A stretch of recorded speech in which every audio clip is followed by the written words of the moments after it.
Okay, now we're in Studio One 3. I've loaded the audio stems up in the session. Now I can quickly get an overview of all of the tracks. Go to View.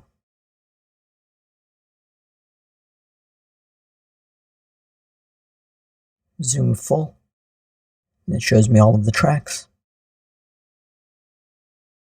Now unfortunately, Studio One only supports one ruler at the moment. You can change the time base for it to seconds or bars, but you can't have multiple ones at once. Studio One also has markers, which are very much like Cubase's markers, in the sense that they add these little flags. I could say Chorus 1. Now, I'm not a big fan of these markers, as I've mentioned before, but in version 3, they've added the arranger track, and I prefer to use that from a marker standpoint. With the arranger track, you can just paint in a section, rename it, and even color it. And now when you zoom in, you'll have that nice marker up at the top.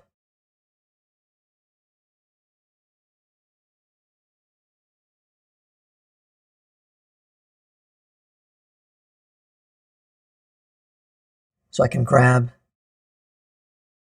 the range tool to clean up the tracks.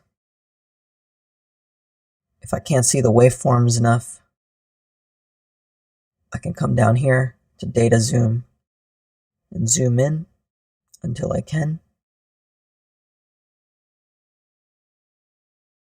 If I want to rename the tracks, just double click, type in a name.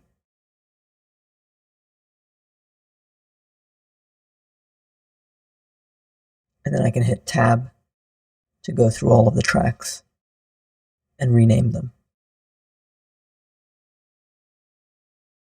For coloring, I can select the tracks and just choose a color.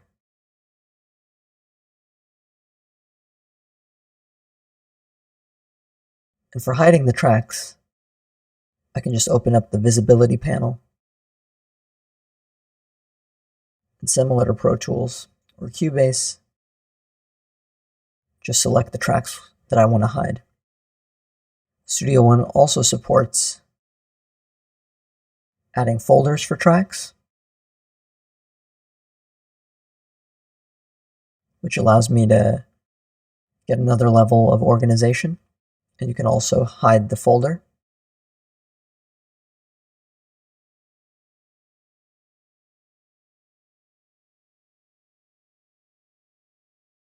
If I want to insert effects, select track, and under inserts, you hit the plus icon and you get your list. Unfortunately, in this list, you don't get any organization of the plugins, but I have noticed that if you start typing, you can find plugins very easily in that way. Hit enter to load them up. Now you have Echo Boy on the track.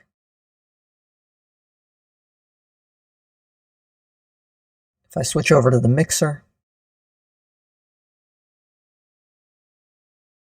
you can see it's resizable. And Studio One has a unique feature that you can either view the inserts and sends for each channel horizontally or vertically. And you can resize the amount of space they get as well.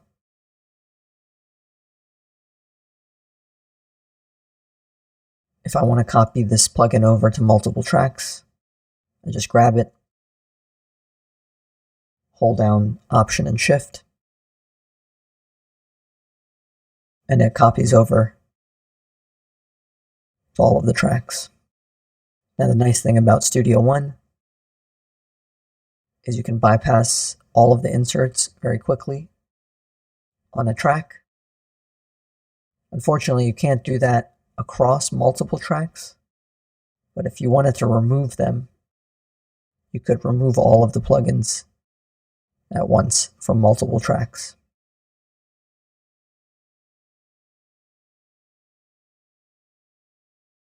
Let's add Echo Boy again to this track. Now for automation, Studio One makes it very easy to figure out what you want to automate. Just enable mapping here. And if I click on a parameter, it shows up in this area. And then all I have to do is hit the A button. And now I can automate that parameter right on the track without going through various menus to try to find the right parameter. You can also turn off the automation for particular tracks. When it comes to editing, you can add dots and change them. And you can leverage the various types of lines, just like Pro Tools and Cubase, to add different creative automations. If you select the Transform tool, not only does that allow you to transform existing automation,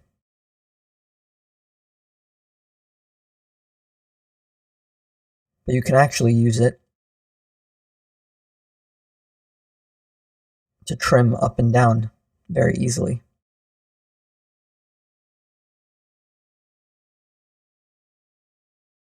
Now if I go back to the console, Studio One allows you to select multiple tracks and change their faders at once. You can also quickly add a bus. And the nice thing about Studio One is you can change the order of the tracks right from the console.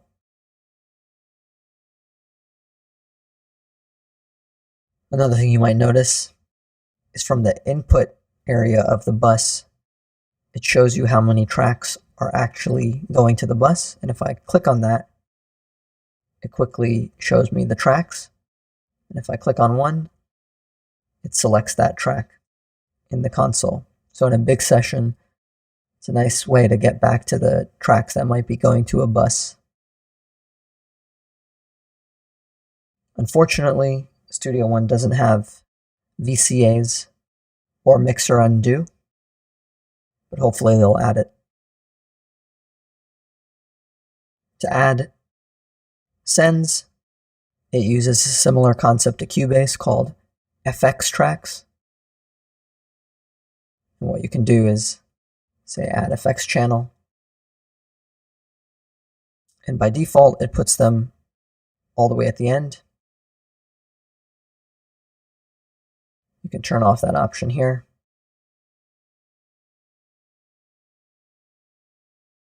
And bring them over.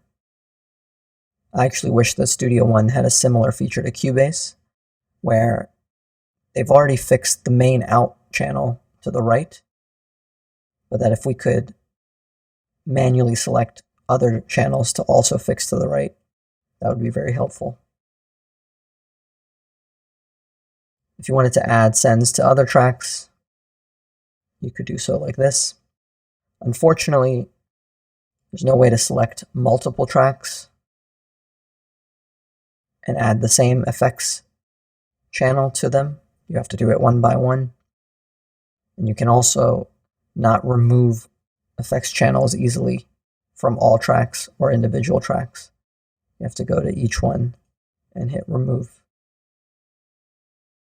Anyway, I hope that was a helpful comparison of the mixing workflow across Pro Tools, Logic, Cubase, and Studio One. I find that Pro Tools and Logic have the best mixing workflow for me personally, but hopefully these videos show that a lot of the features and workflow is very similar, and you shouldn't have a problem mixing in any of them.